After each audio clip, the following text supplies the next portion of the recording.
Hello, Mudroomers. It's Carmen here again today, and I just wanted to come in today to talk about our featured product from this month.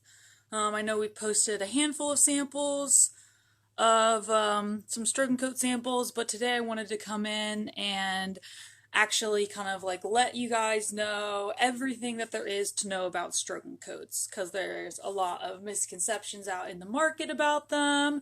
Some people have never used them before or don't even know what they are. So I'm just going to go from top to bottom. What is a Stroke and Coat and how do you use it? So I'm just gonna wait here for a second and let a couple people get on, and then I'll just go ahead and go through all of the basics. So this will just kind of be what we would teach in any sort of workshop addressing these products. It's really applicable to a variety of customers, so it kind of dips your toes in a little bit of everything here. So to start with, I'm just going to go over just like the basics about Stroke and Coat. So Stroke and Coat is designed as a low fire product, so generally firing it to cone 06, 04 kind of range.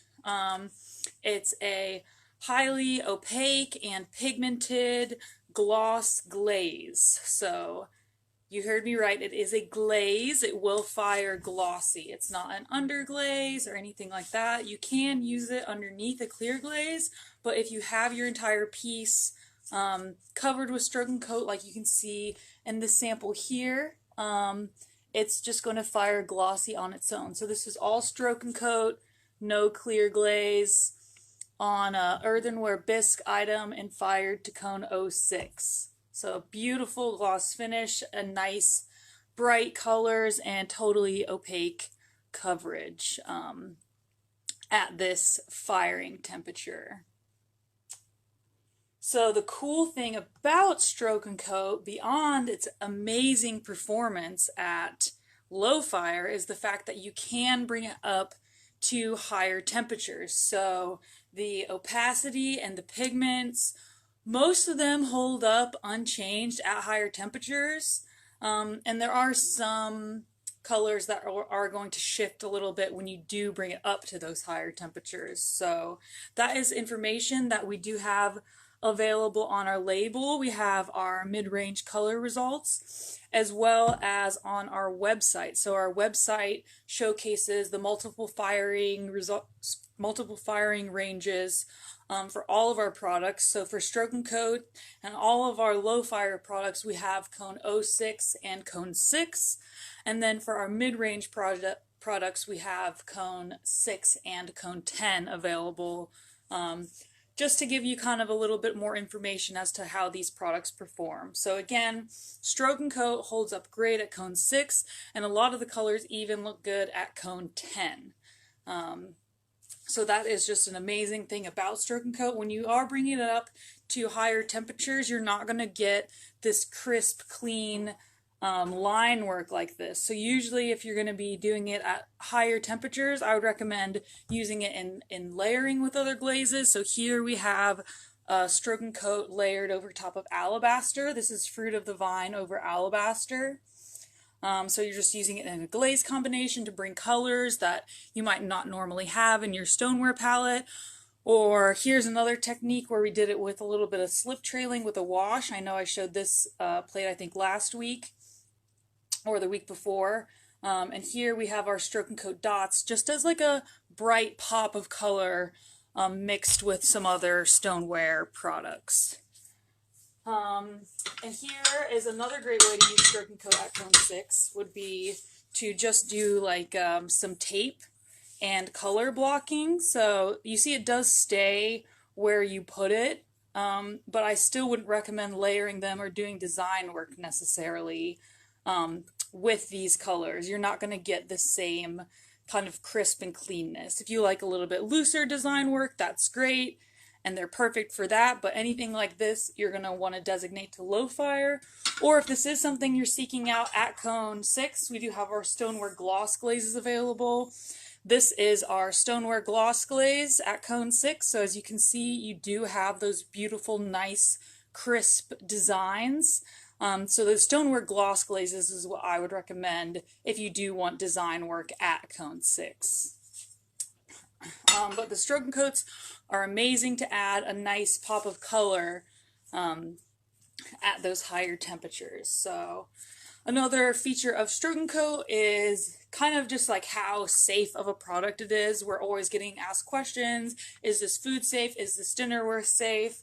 The Stroke and Coat satisfies all of those qualifications. It is certified food safe. It is recommended for dinnerware, and they are even AP non-toxic products. So the AP non-toxic is in regards to the wet glaze itself.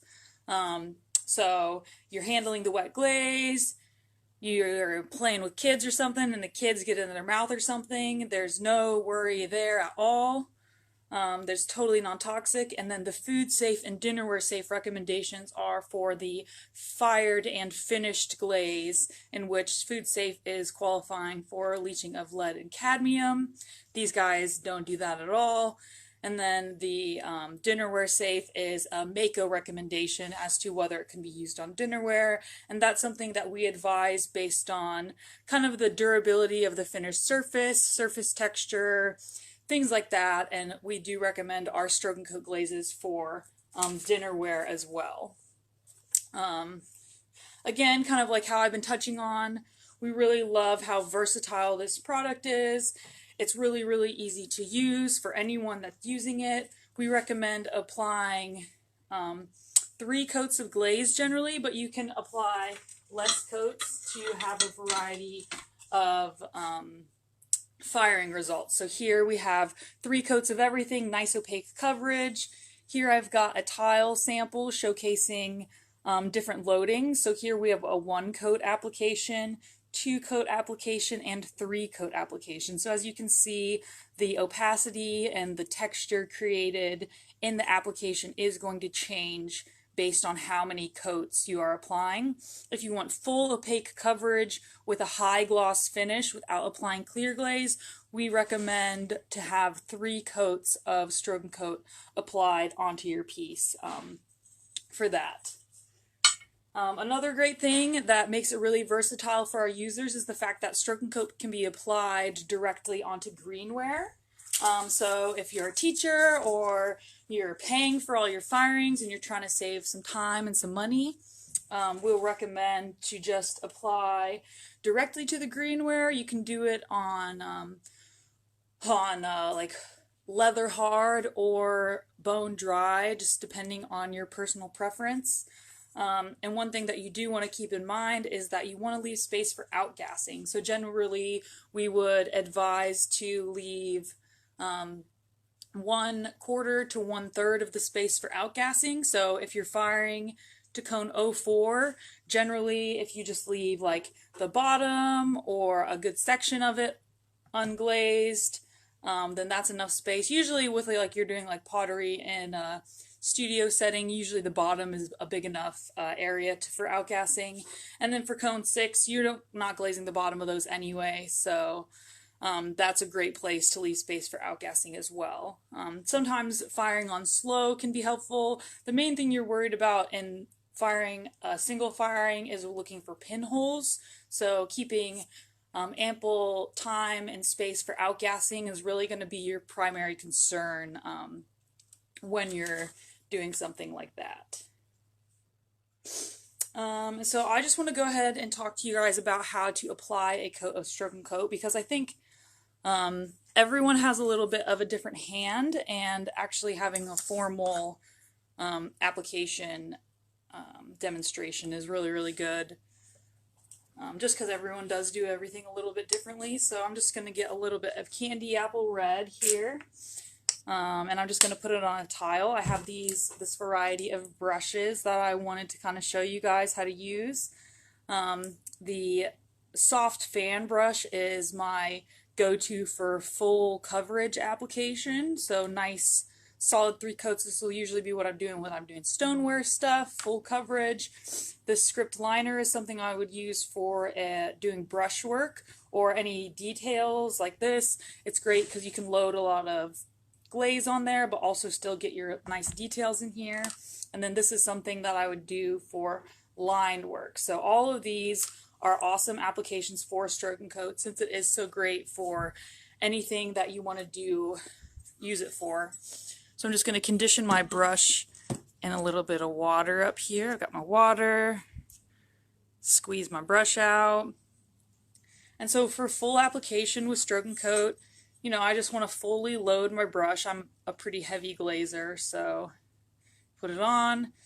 And as soon as it starts trailing like that, you just want to get a little bit more glaze on your brush and keep doing that. I kind of like to think of it almost like you're like spreading peanut butter along the surface. It's a little bit easier if you start with a lot and then spread it out to make it evenly, instead of just trying to drag it across the bread and you're like tearing up that bread. So there's just like one nice coat of Stroke and Coat. You can see it's nice and shiny. And so any of these brush marks that you kind of see here, I do notice a lot of people kind of meticulously trying to smooth stuff like that out. This product will level itself out, so you don't have to try to brush all these little marks out. If you apply enough glaze, it kind of just settles in the firing and you end up with a nice smooth finish. So there's just like one coat of Stroke and Coat for full coverage. We can go ahead and get another color for doing some brush strokes. And this is something that, well, here, let's do a brush stroke in a blue. And then we'll do the line work with the black.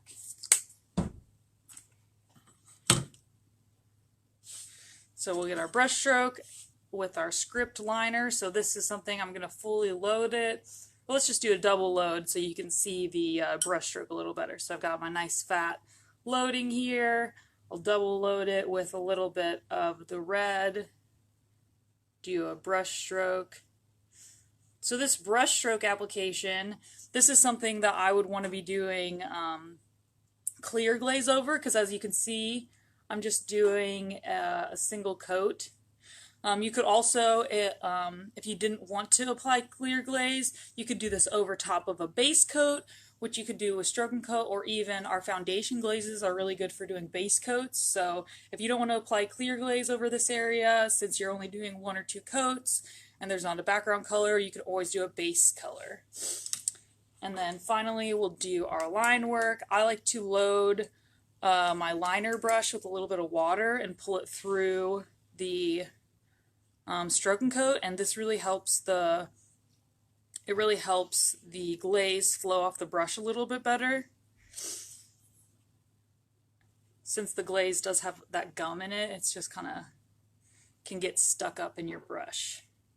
So we'll just kind of wing this line here. We'll start at a little fat and then go from there, and then we'll go back around this way.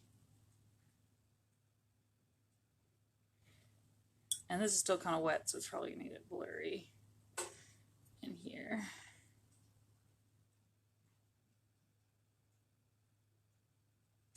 There we go, and there's some nice simple line work. So that's a variety of ways to use Stroke and Coat with different brushes.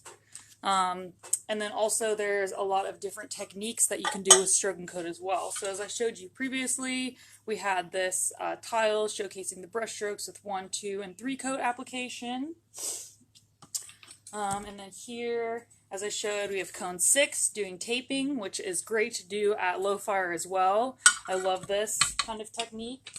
You can use Stroke and Coat in a more painterly fashion. So these are 2 pieces that they had a base coat applied underneath it to avoid a clear glaze application. But you can get some really nice effects just doing even one thinned coat of Stroke and Coat to create kind of like a watercolor effect. And same with here, doing some nice shading using Stroke and Coat in a really painterly fashion, I think is very effective. Stroken Coat, because the high pigment and opacity, works really well with light over dark. So here's just a really basic example of using Cottontail over Tuxedo, showcasing how well this Cottontail covers that dark color, which is really, really great. And then another amazing thing is how wonderful these reds are. So these reds, the pigments hold up all the way up to cone 10, which is really, really great, getting that really bright, vibrant color at those higher temperatures. This tile here was just fired to 06, and then we have 3 different reds available. If you are bringing your reds up to cone 6 or cone 10, it does tend to like a thinner application more than a thick application. So if you're going to be doing a,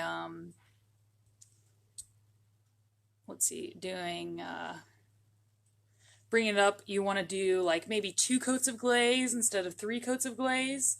You can get like a kind of orange peel effect. So that's something that you're going to want to kind of be careful for. Stroken Coat also works really, really well in design work. So here we're using it with a silk screen. And then just like 1 coat. And this piece did have a clear glaze applied to it just to cover up all of these. Some colors are going to react with clear glazes is one thing to keep in mind. So a lot of the chrome tin pigments, so a lot of purples, those might react, as well as some of the pink colors. Otherwise, you're good to apply clear glaze on top of it.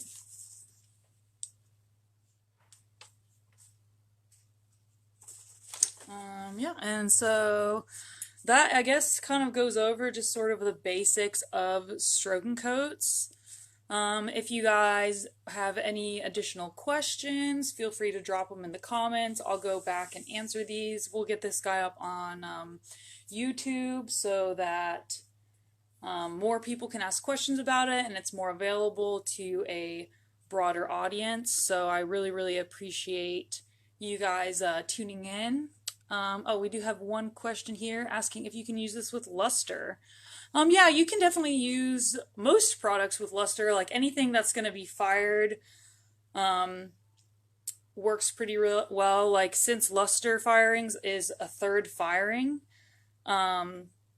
it's not that firing at that low of a temperature is not going to affect the results of the Stroken Coat. So if you're firing to 018 or 020 for a luster firing, that's not enough to change any of the Stroken Coat results. So you're going to be totally good to go with any luster firings.